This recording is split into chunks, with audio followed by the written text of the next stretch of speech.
There's a few questions which I'll go over quickly. You can bring the first one. Can the vaccine make me sick? Unequivocally, no. After getting the vaccine, why test positive? Once again, the vaccine cannot give you a positive test. If you test positive, you have the virus and you need to be treated appropriately. Next slide, please. If I already have the COVID-19 and recovered, do I need to get the vaccine? This is a very important question which has been asked. The answer is absolutely yes. So the COVID-19 virus, we believe, gives us immunity of at least 90 days. There's been cases of people that had it in March that still have immunoglobulins, that is antibody neutralizing effects now, 9-10 months later. We don't know exactly if you have the virus, how long it'll have. You'll have immunity, but we know that you'll have at least 90 days. So some people were saying, and you'll see something in the press that says you're not supposed to get it for 3 months. That's absolutely not the case. The CDC and all other expert panels have suggested that even if you've had the virus, you should get the vaccine. Generally wait at least 14 days after you've recovered. Some states are saying 30 days, but suffice to say, you should get the vaccine even if you've been exposed. That should augment your immunity even further. Is it safe if I have underlying medical conditions?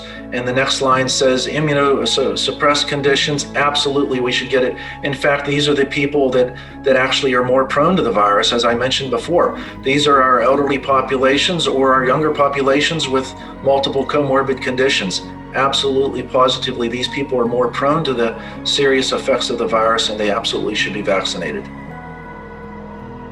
If someone has COVID-19 and doesn't know they have it, what happens if they get vaccinated?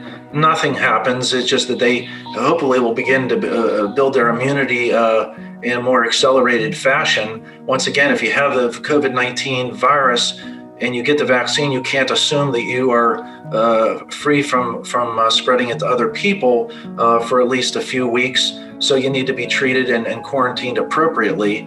If you do get the vaccination, you would just continue with your regular 21 or 28-day follow-up, depending on which virus you had. And if I have an acute COVID-19 infection, should I receive the vaccine? I sort of alluded to that already. That means if you're currently infected now, you should generally wait at least 14 to 30 days after your illness is resolved in order to get the vaccine.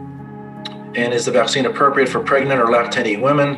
I've got this question multiple times in recent weeks. So there's been a lot of garbage out on the internet saying that pregnant women shouldn't get it. There's been information out there saying that women of childbearing age shouldn't get it and that it causes problems with fertility.